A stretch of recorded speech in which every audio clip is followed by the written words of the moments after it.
El día de hoy vamos a conversar sobre evaluación preanestésica correspondiente al TELEYEC del curso de Telesalud de la Universidad Nacional Mayor de San Marcos. Quien le habla es Jorge Ricardo Reyes Roel, soy residente de segundo año de la especialidad de anestesiología. Entonces, la evaluación preanestésica va a ser el acto del anestesiólogo para guiar el abordaje quirúrgico y no quirúrgico de un paciente.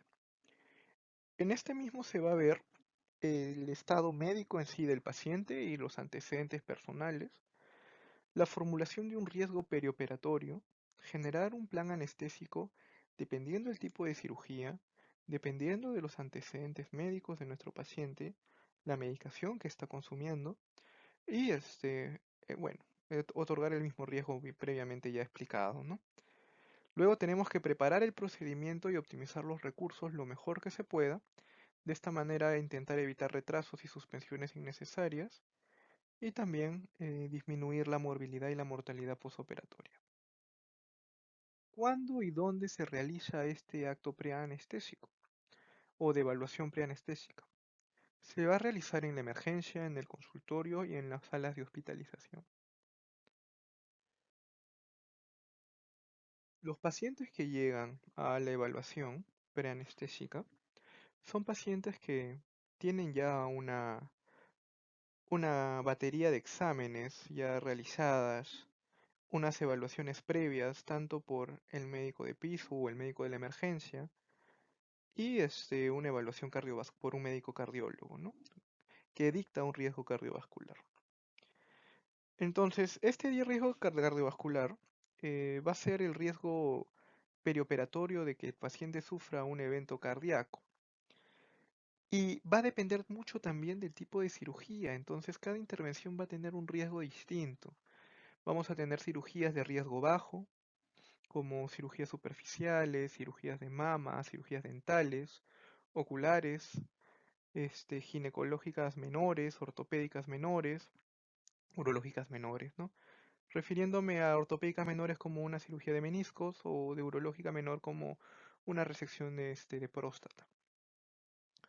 Un procedimiento intermedio vendría a ser cirugías ya un poco más amplias, angioplastías arteriales periféricas, cirugías de carótida, cirugías ya dentro del peritoneo, cirugías de esplenectomías, reparaciones de hernias, colecistectomías, procedimientos de cabeza y cuello, reparaciones endovasculares de aneurismas,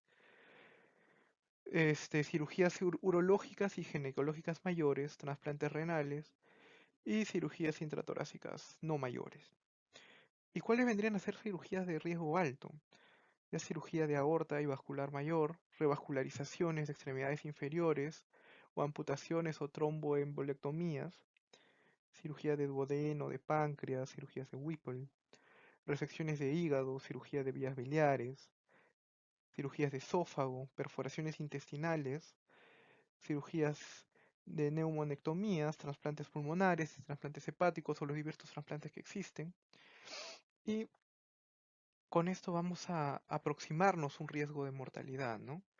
Esto netamente lo da el cardiólogo, pero independientemente de esto, nosotros ya debemos recibir un plan quirúrgico. Y este plan quirúrgico nos va a enfocar el tipo de anestesia que vamos a brindar, nos va a enfocar el manejo que tenemos que tener antes, durante y después de nuestros pacientes. La evaluación preoperatoria va a ser educar a nuestro paciente, quitarle todas las dudas acerca del tipo de anestesia el cual va a ser sometido, acerca del procedimiento en sí que va a ser sometido, despejarlo de todo tipo de temor o por lo menos apaciguarlo y bueno, darle confort.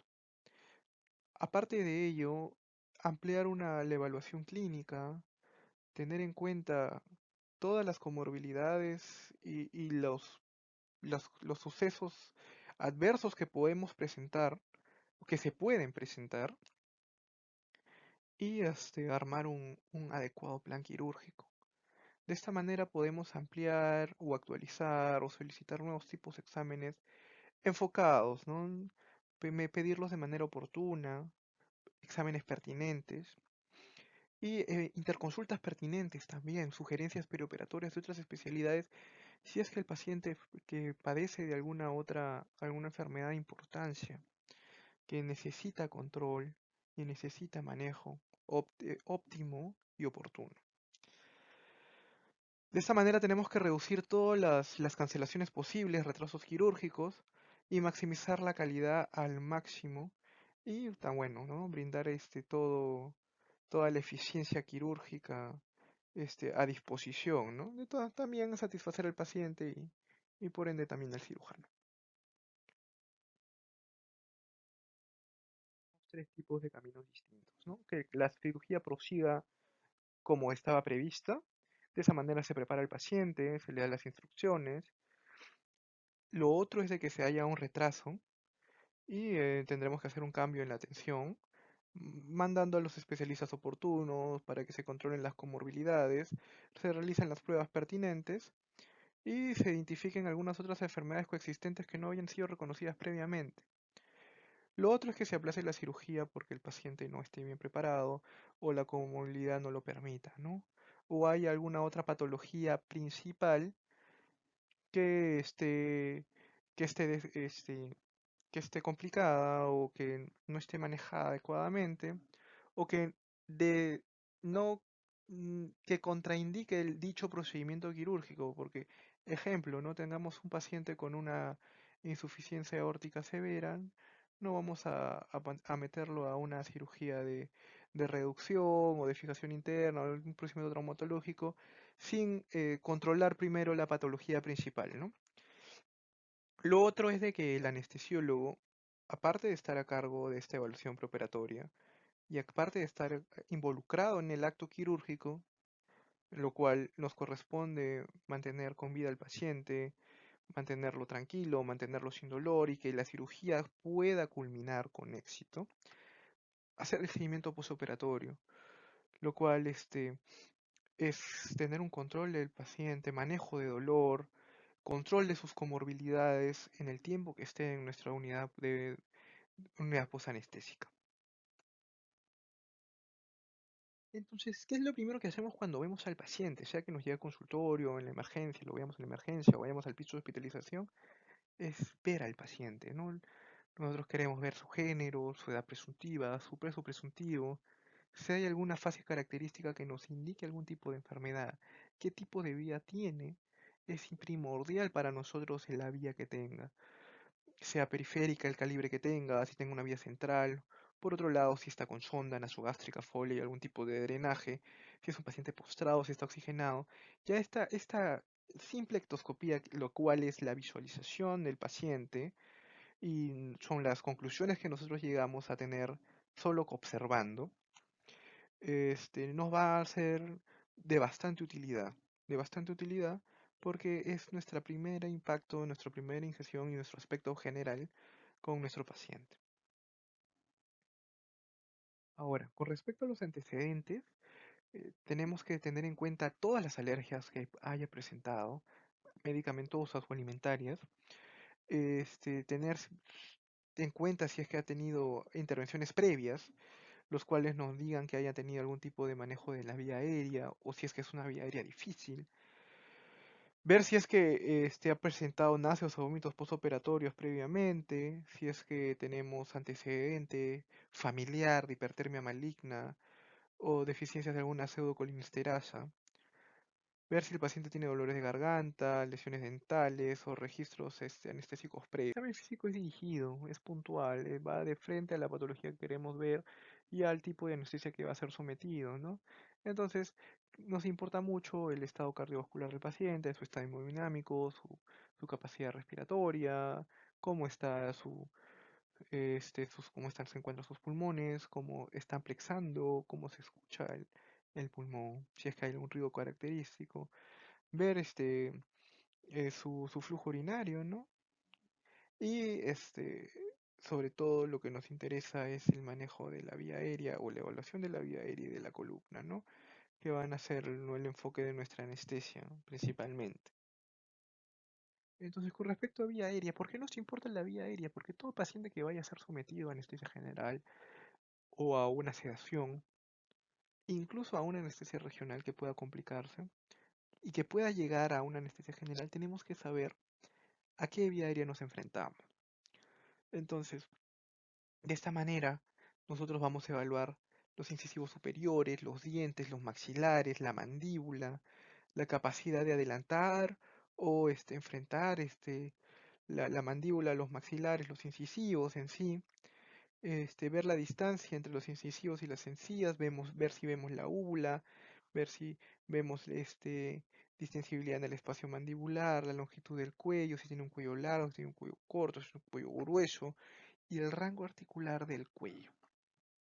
Entonces, toda esta exploración que vamos a ver a la vía aérea nos importa porque vamos a ver cómo está su articulación atlanto-occipital, o sea, cómo va a estar su movilidad cervical.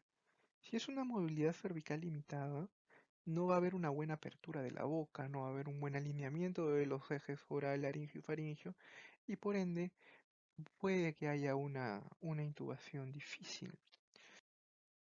Este es lo principal que se hace, es la evaluación más básica que tenemos, la primordial, que es la escala de Mallampati, lo cual nos permite ver en relación a la apertura bucal y la salida de la lengua, sin fonación, o sea, sin decir a, la visión de la úvula, la garganta, el paladar blando y los pilares amigdalianos. Mientras se vean los pilares amigdalianos y la úvula, vamos a tener una vía aérea, entre comillas, fácil. Pero si solo se ve el paladar blando o solo se ve el paladar duro, nos predice una vía aérea difícil. Y esto va a tener sensibilidad y especificidad distinta, ¿no?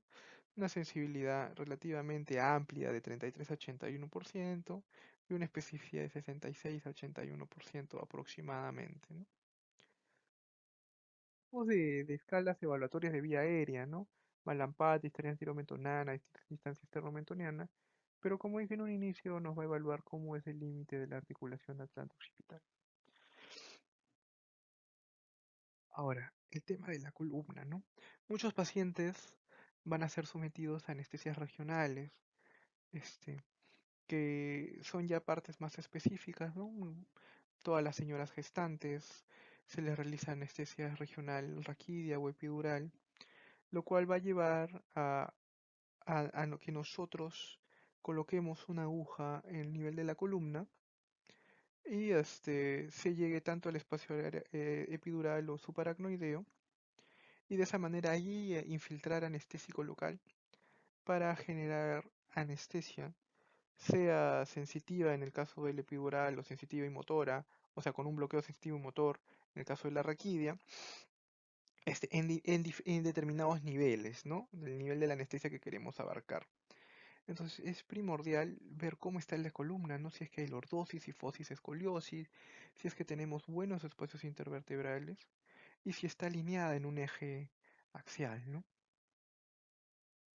Y una vez ya tenida toda esta evaluación, todos los antecedentes de nuestro paciente, ya la visión ectoscópica del paciente, los resultados del laboratorio, las interconsultas pertinentes, podemos hacer ya nuestro riesgo anestesiológico, lo que vendría a ser el ASA. Entonces, vamos a tener distintos tipos de ASA, ASA del ASA 1 al ASA 6. ASA 1 es un paciente sano, sin ninguna comorbilidad. Un ASA 2 es un paciente que tiene una enfermedad mediana, media, que no genera limitación funcional. Ejemplo, ¿no? Pacientes obesos, pero que su índice de masa corporal no llega a 40, alcohólicos, diabéticos o hipertensos bien controlados.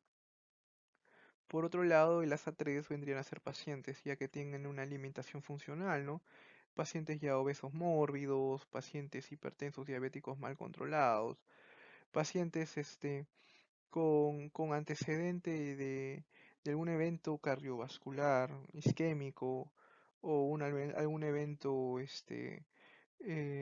embólico, hemorrágico o isquémico a nivel cerebral pasado 3 meses, ya vienen a ser pacientes ya de clasificación ASA3.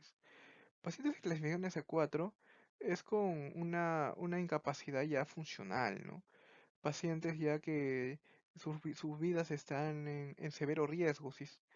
Y, y son pacientes que tienen estos eventos isquémicos no coronarios en menos de 3 meses, hemorragias o isquemias cerebrales en menos de 3 meses, este, pacientes que se estén dializando, pacientes sépticos, pacientes con insuficiencia respiratoria, pacientes con ya fracciones de eyecciones bajas, ¿no? Entonces, pacientes con enfermedades valvulares ya son pacientes que tienen una clasificación ASA 4. Pacientes con clasificación ASA 5 ya son pacientes moribundos. Pacientes con clasificación ASA 6 son pacientes de que ya tienen muerte cerebral. Y ya todo lo que tenga la letra E viene a ser paciente de emergencia. No puede haber clase 1E, 2E, 3E, 4E, 5E, 6E. Y acá vamos a ver el riesgo, ¿no? Vamos a ver el riesgo de mortalidad perioperatoria. Entonces, pacientes con ASA 1, vemos que hay un bajo riesgo de mortalidad, ni el 5%. ASA 2 también, menor del 5%. Pero vemos que el riesgo de ASA 3 ya va cambiando la curva. Entonces, dependiendo del tipo de cirugía, sea de bajo, mediano o alto riesgo, va a aumentar, va a aumentar esta probabilidad de muerte, ¿no? Entonces, si es una cirugía de alto riesgo con paciente ASA 3, ya esta mortalidad ya llega a un 5%. En cambio, en un ASA 4, si es una cirugía de alto riesgo, ya llega a casi un 20%. Teniendo cirugías intermedias ya de mayor al 5%. Y pacientes ASA 5, una cirugía de alto riesgo, más del 50%, de mediano riesgo, entre 30 a 25, 30%, y de riesgo bajo, tenemos ya casi un 5% de mortalidad operatoria, ¿no? Entonces, tener en cuenta eso, ¿no? Tener en cuenta qué tipo de cirugía va a ser sometido y el riesgo anestesiológico al cual está sometido, ¿no? De esta manera, los familiares estar al tanto, ¿no? De lo que pueda pasar, ¿no? A veces simplemente con el hecho de movilizarlo a la cama, a la camilla, o simplemente de cambiarle posición puedan hacer que el paciente haga un paro cardíaco, ¿no? Entonces, los familiares tienen que estar al tanto de que puedan morir en el perioperatorio y también al tanto de que el paciente pueda salir en ventilación mecánica.